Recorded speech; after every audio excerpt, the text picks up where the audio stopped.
Assalamualaikum warahmatullahi wabarakatuh. Pertama-tama izinkan saya untuk memperkenalkan diri saya. Perkenalkan, nama saya Muhammad Alif Akbar Arifin dengan NIM 24 OSP 061 dari kelas 2B. Kampus Politeknik ATI Makassar, jurusan Otomasi Sistem Permesinan. Baik, di sini saya akan mempresentasikan materi tentang mesin listrik generator. Yang pertama, bidang pekerjaan pengaplikasian generator listrik.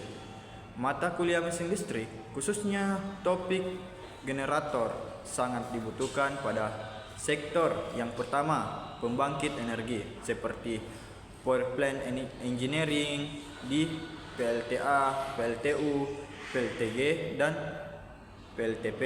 Yang kedua, industri manufaktur, teknisi power system dan pemeliharaan genset. Yang ketiga, energi terbarukan seperti spesialis turbin angin PLTB dan mikrohidro. Yang keempat, transportasi dan maritim, marini engineering dan teknisi otomotif. Yang kelima, utilitas publik, teknisi distribusi dan transmisi energi listrik seperti PLN. Selanjutnya, pengertian mesin listrik dan generator. Mesin listrik, perangkat elektromagnetik yang mengonversikan energi yang seperti generator mekanis ke listrik, dan sedangkan motor listrik ke energi mekanik. Transformator mengubah level tegangan listrik dari AC ke DC. Pengertian mesin listrik dan generator. Generator listrik, mesin yang mengubah energi mekanis gerak putaran menjadi energi listrik menggunakan prinsip induksi elektromagnetik. Sumber mekanik bisa dari turbin air, uap, angin, atau mesin diesel. Reorientasi strategis, klasifikasi, dan perbedaan generator. Jenis arus yang dihasilkan. Pertama, generator arus bolak-balik AC. Yang pertama itu sinkron, pembangkit besar, asinkron atau induksi turbin angin. Yang kedua, generator arus searah DC seperti shunt, seri, dan konvoi. Generator sinkron dan asinkron. Yang pertama sinkron, kecepatan putaran rotor sama dengan medan magnet putar. Frekuensi listrik terkunci pada kecepatan putaran mesin. Yang kedua asinkron, induksi. Kecepatan rotor tidak sama dengan medan magnet. Terjadi slip, memerlukan kapasitor atau koneksi jaringan untuk ekstasi. Generator untuk listrik masyarakat. Generator yang digunakan secara umum oleh penyedia layanan listrik seperti PLN adalah generator asinkron AC 3 fasa. Yang pertama, efisiensi tinggi, optimal dalam mengubah energi mekanik menjadi listrik. Yang kedua, stabilitas frekuensi, mampu menjaga frekuensi listrik tetap stabil pada daya besar.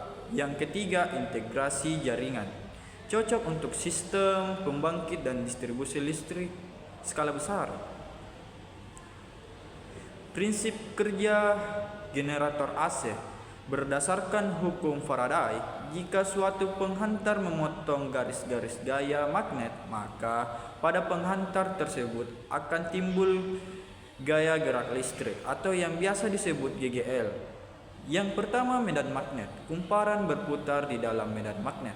Yang kedua, kumparan berputar menggunakan slip ring, cincin seret. Yang ketiga, arus bolak-balik, posisi kumparan berubah, arah arus juga berubah. Prinsip kerja generator DC. Prinsipnya sama dengan generator AC, namun dengan tambahan komponen kunci seperti induksi elektromagnetik, kumparan memotong garis gaya magnet menghasilkan GGL. Yang kedua, komutator, cincin belah sebagai penyiar mekanis. Yang ketiga, arus searah, membalik koneksi kumparan menjaga arus keluar tetap satu arah. Komponen utama generator AC. Yang pertama, stator, bagian diam, bilitan tempat tembaga induksi. Yang kedua, rotor, bagian berputar membawa medan magnet. Yang ketiga, slip ring, cincin penyalur arus ekstasi ke rotor. Yang keempat, bantalan, bearing, mengurangi gesekan poros rotor. Sedangkan generator DC, rangka, pelindung dam, jalur medan magnet. Yang kedua, kutub magnet, menghasilkan medan magnet. Yang ketiga, armatur, jangkar, rotor, tempat terbentuknya tegangan listrik. Keempat, komutator, penyiar mekanis AC ke DC. Yang kelima, sikat atau biasa disebut brus, menyalurkan arus dari komutator ke beban.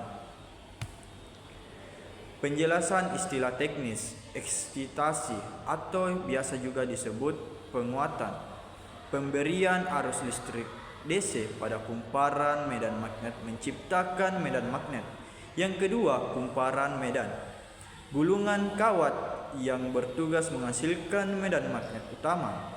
Yang ketiga, kumparan jangkar atau biasa disebut armatur, gulungan kawat tempat terjadinya induksi tegangan GGL. Brus atau biasa disebut sikat, komponen karbon yang bergesekan dengan komutator atau slip ring untuk menyalurkan arus. Yang kelima, penguat sendiri, arus eksitasi diambil dari sisa pemagnetisme pada kutub sendiri.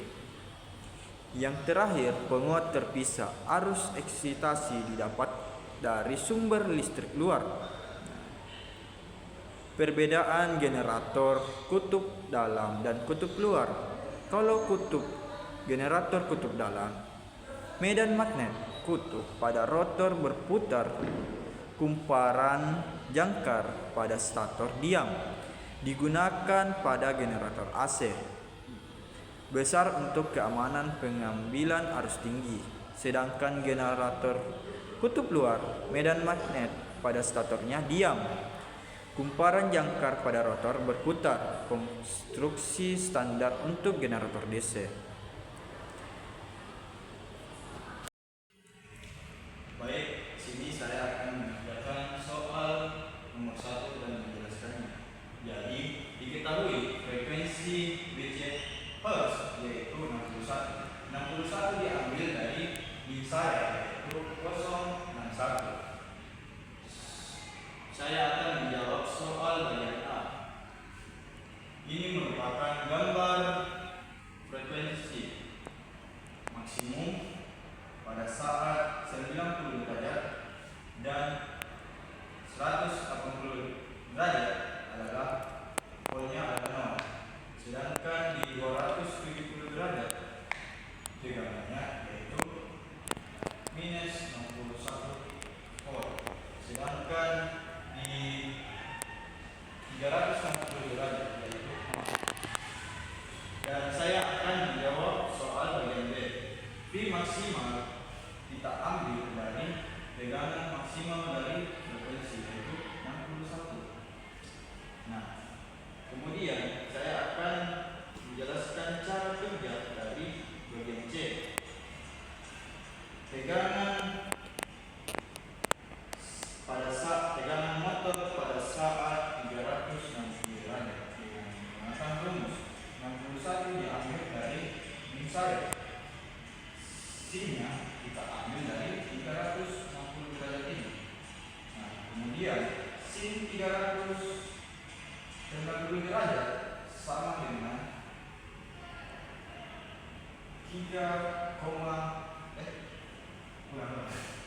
0,5. Baik, saya akan menjawab soal nomor 1 dan menjelaskannya. Jadi diketahui frekuensi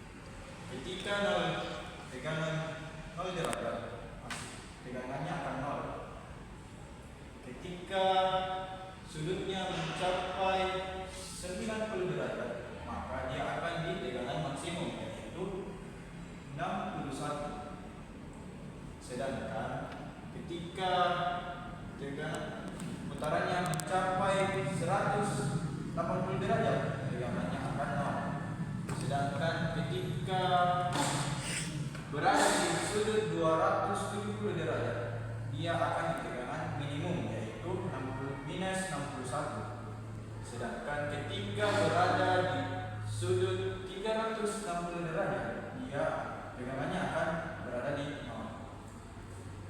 Di soal berikutnya, V maksimal. V maksimal kita ambil saja langsung di sini. Tegangan maksimum yaitu 61 volt.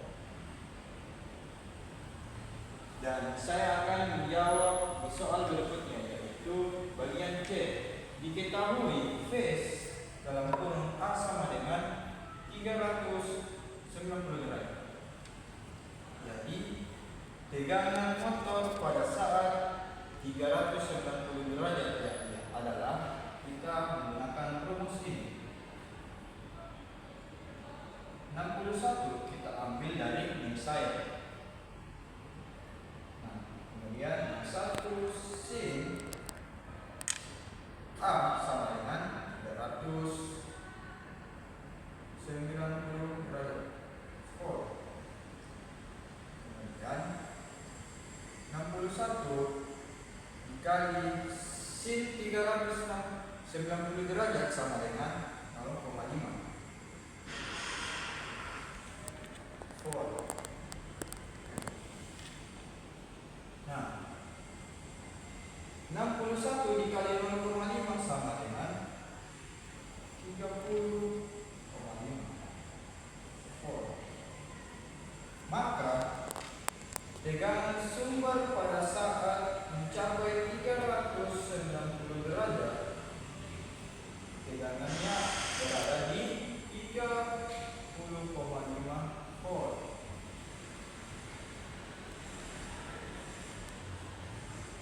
Baik, kita akan melanjutkan di soal bagian D.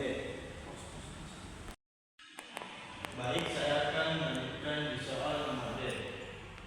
Diketahui V pada kita akan menjawab tegangan ketika tegangan motor pada waktu 0,216 detik. Nah, adapun rumus untuk mengetahuinya yaitu V yang kurung 0,216 detik menggunakan rumus ini. 61 dikali sin periode volt sama dengan 61 sin sama dengan V kali V kali T.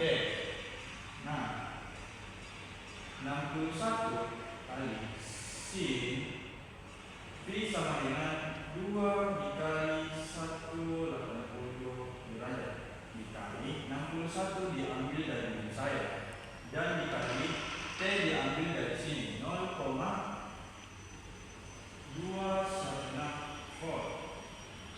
Nah, terus kita kalikan 61 sin 2 kali 160 derajat sama dengan 360 derajat. Sedangkan 61 dikali dengan 0,216 volt sama dengan 13,106.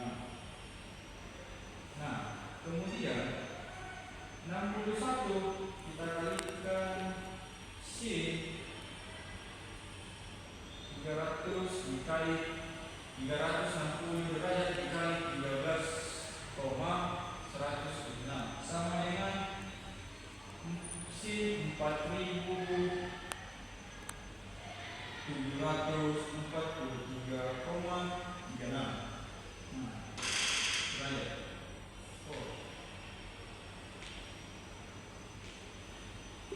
Nah, 61 dikali sin 4.743,36 sama dengan 0,89. Nah, 61 dikali 0,89 sama dengan 57,2.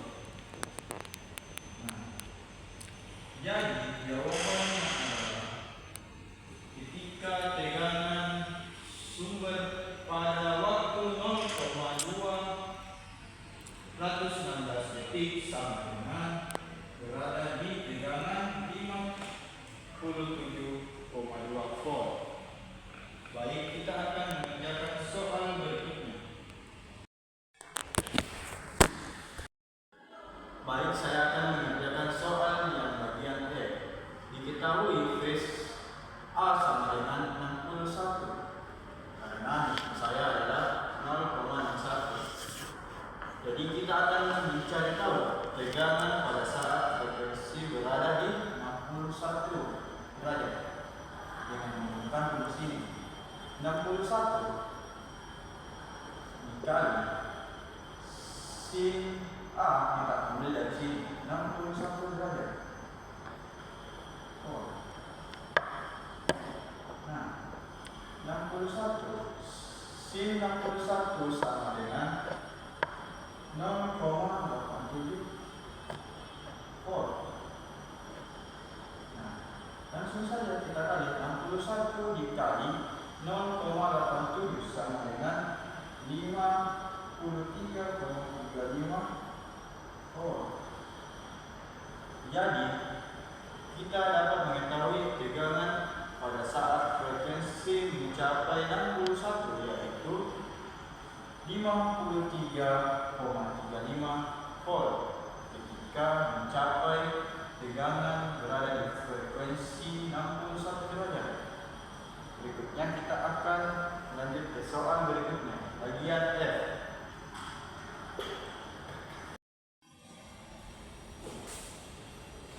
Baik, di sini saya akan menjawab soal bagian F. Kita akan mencari tahu tegangan pada saat di waktu 61 detik. Nah, dengan menggunakan rumus 61 sin PGWT volt. 61 sin sama dengan V dikali frekuensi dikali waktu sama dengan volt. 61 sin V sama dengan 2 dikali 180 derajat dikali frekuensi, kita ambil menggunakan saya 61 dengan dikali T. T diambil di sini 61 juga 61 volt. Nah, 61 sin 360 derajat. 61 dikali 61 sama dengan 3721.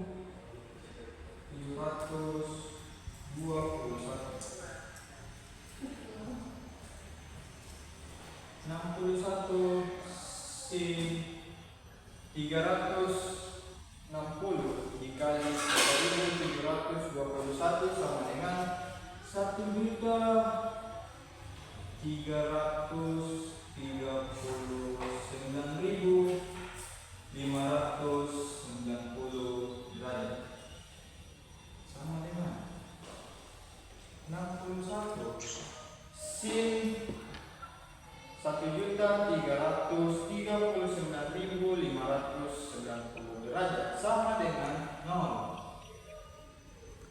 Nah, dengan 61 dikali 0 sama dengan 0. Jadi diketahui bahwa tegangan motor pada saat waktu 61 detik sama dengan 0 volt.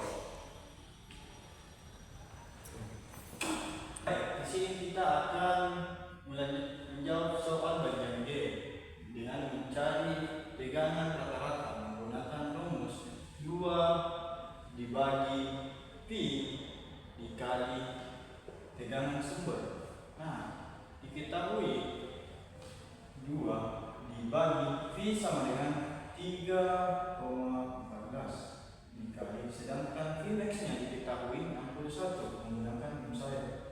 Nah, 61 dibagi 2 sama dengan 122 dibagi 3,14. Nah, 122 dibagi 3,14 sama dengan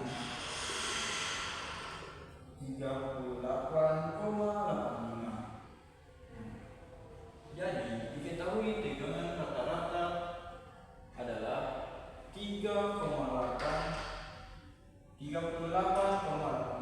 volt. Kita akan melanjutkan soal berikutnya, yaitu bagian H. Untuk mencari tegangan efektifnya menggunakan rumus V sama dengan Vmax dibagi akar 2.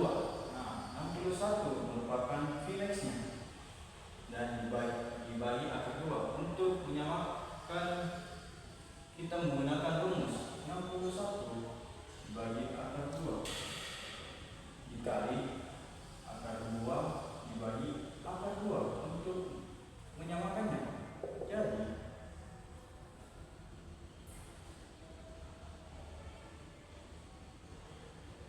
61 kali akar 2. Akar 2 dikali akar 2 sama dengan 2. Nah, 61 dibagi 2 sama dengan 30,5 akar 2.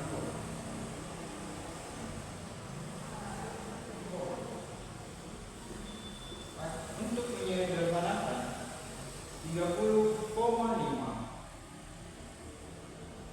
dikali akar 2 sama dengan 42,7.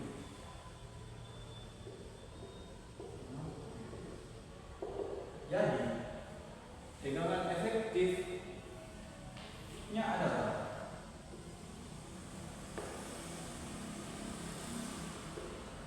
42,7 volt dengan menggunakan rumus ini. Kemudian Baik, saya akan mempresentasikan materi tentang generator berbeban. Adapun jenis beban generator dan penyebabnya. Yang pertama, beban resistansi. Peralatan pemanas atau pencahayaan filamen, lampu pijar, arus dan tegangan sefasa faktor daya 1. Yang kedua, beban induktif. Peralatan dengan kumparan kawat, motor listrik, trafo, arus tertinggal dari tegangan lagging. Yang ketiga, beban kapasitif. Komponen kapasitor, bank kapasitor, kabel transmisi panjang, arus dapat mendahului tegangan landing. Yang selanjutnya, efek beban resistor murni pada generator. Jika generator dibebani resistor murni, beban bersifat resistif. Generator bekerja paling efisien karena seluruh daya diserap menjadi daya aktif. Selanjutnya, tidak ada daya reaktif yang membebani sistem eksitasi. Selanjutnya, gelombang tegangan dan arus sefasa sudut fasa adalah 0 derajat. Berikut adalah gambaran gelombang tegangan arus yang sefasa. Pengertian lagging dan penyebabnya.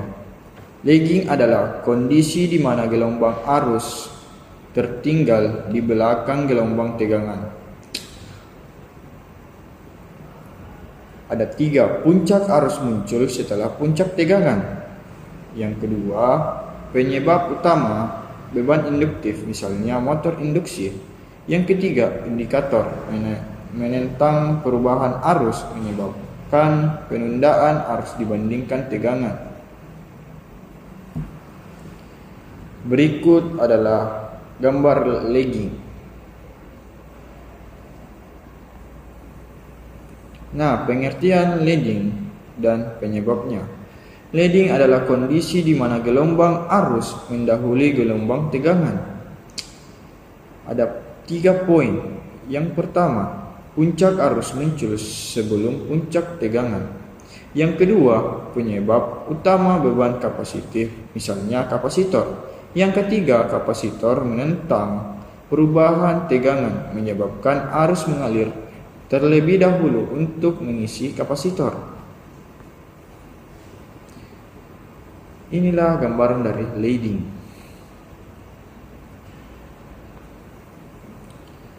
Nah, adapun prinsip kerja terbentuknya tegangan listrik 3 fasa.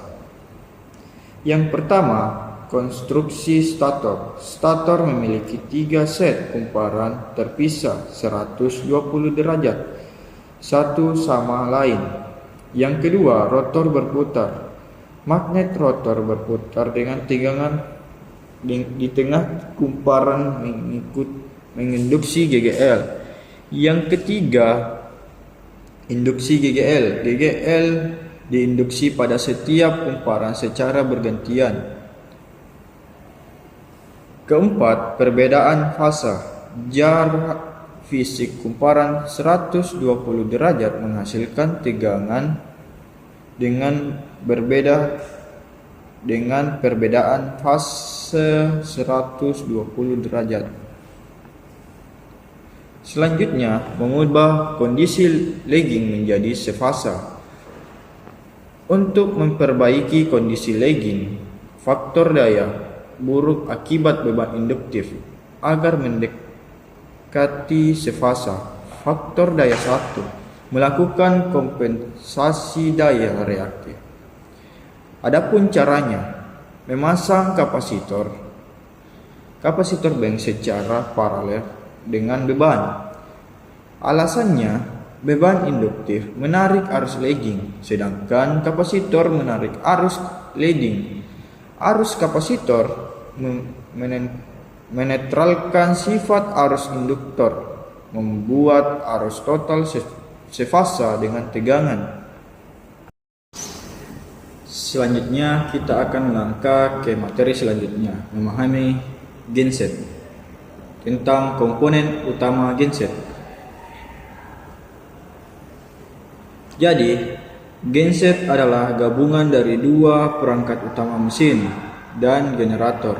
Mari kita selami bagian-bagian vital dari generator atau yang biasa disebut genset. Nah, mesin, sumber tenaga mesin. Mesin adalah sumber tenaga mekanik utama, biasanya menggunakan bahan bakar solar atau bensin.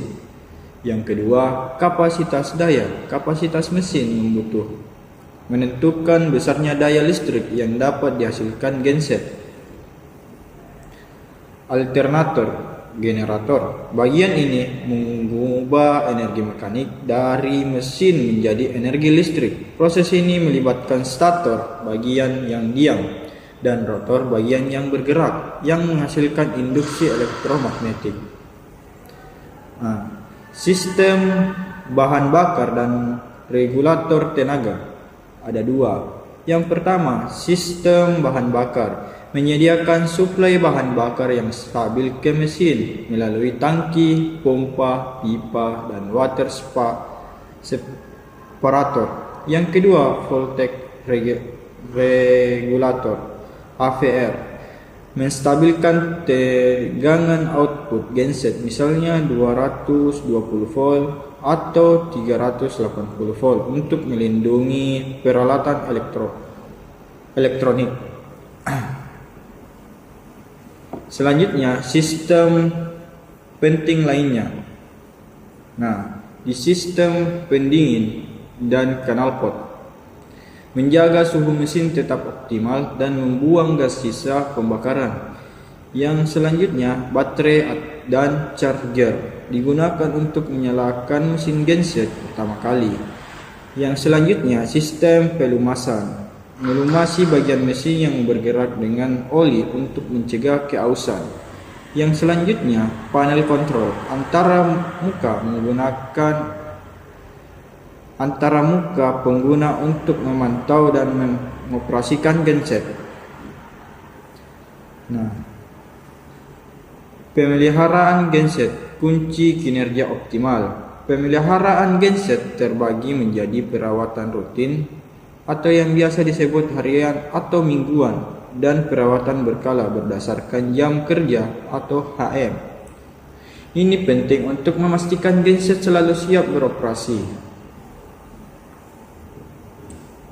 Selanjutnya, Langkah-langkah pemeliharaan. Pertama, pemeliharaan umum. Cek level oli, air, radiator, bahan bakar, dan kondisi baterai sebelum menyalakan genset. Yang kedua, pemanasan rutin. Memanaskan genset 10 menit sampai 15 menit tanpa beban minimal seminggu sekali untuk sirkulasi oli dan pengisian baterai. Yang ketiga, perawatan berkala. Ikuti jadwal penggantian oli, filter bahan bakar, dan filter udara sesuai jam operasi atau manual. Yang keempat, pemeriksaan tahunan. Kuras dan ganti air radiator dengan koil baru. Share dan cek kekencangan baut mounting. Nah, selanjutnya jaga kebersihan genset. Pastikan genset selalu bersih dari debu, tumpahan minyak, atau sarang tikus. Kotoran dapat menghambat pelepasan panas dan berpotensi menyebabkan korsleting pada kabel. Nah, kita akan beralih ke materi selanjutnya tentang sinkronasi generator. Syarat utama paralel. Nah, syarat utama paralel untuk menghubungkan dua generator secara paralel dengan aman. 4 syarat mutlak harus dipenuhi. Kegagalan memenuhi salah satunya dapat menyebabkan kerusakan fatal atau pemadaman listrik. Nah, yang pertama, tegangan harus sama. Pentingnya tegangan efektif RMS, tegangan efektif generator IComing, dan busbar harus sama presisi. Nah, selanjutnya peraturan arus eksitasi diatur melalui AVR Automatic Voltage Regulator. Yang selanjutnya, risiko arus sirkulasi. Jika berbeda akan terjadi arus sirkulasi yang membebani kumparan. Yang kedua, frekuensi harus sama. Frekuensi ideal. Frekuensi generator IComing harus sama dengan busbar 50 Hz, sedikit lebih tinggi 0,1 sampai 0,2 Hz saat masuk. Selanjutnya, peraturan kecepatan diatur melalui governor. Yang selanjutnya, dampak ketidaksesuaian menyebabkan kedipan cahaya dan osilasi daya. Yang ketiga, urutan dan sudut fasa harus sama. Urutan fasa RST generator harus sama dengan busbar. Cek dengan fasa square indikator. Yang selanjutnya, sudut fasa. Sudut fasa kedua gelombang harus berhimpit saat breaker ditutup. Pantau dengan scope pen. Yang keempat, alat bantu sinkronasi. Untuk memastikan semua syarat terpenuhi, digunakan alat bantu visual yang krusial dalam proses sinkronasi generator. Nah,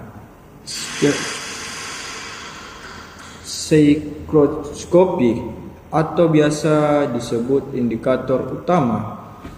Jarum berputar menunjukkan perbedaan frekuensi dan fasa searah jarum jam, berarti frekuensi IComing terlalu tinggi.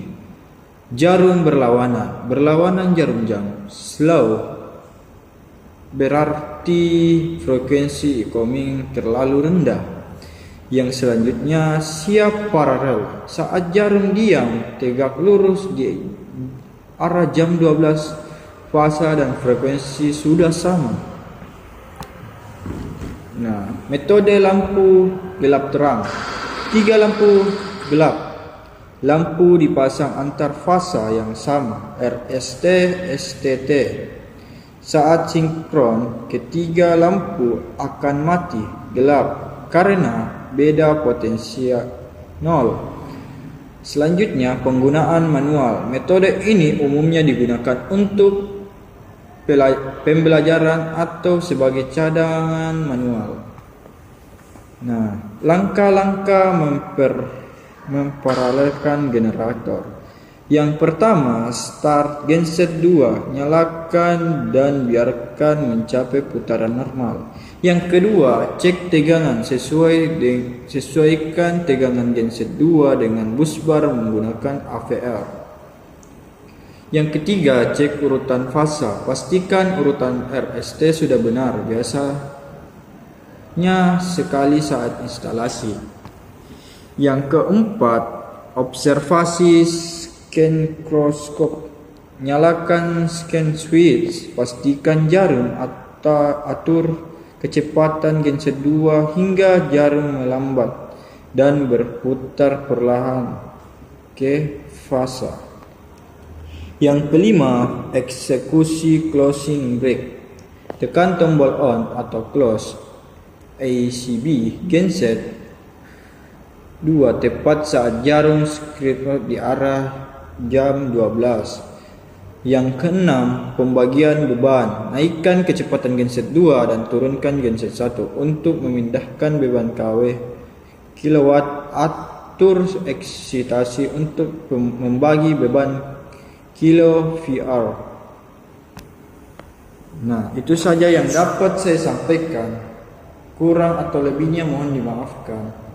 Wal taufiq wal hidayah. Assalamualaikum warahmatullahi wabarakatuh.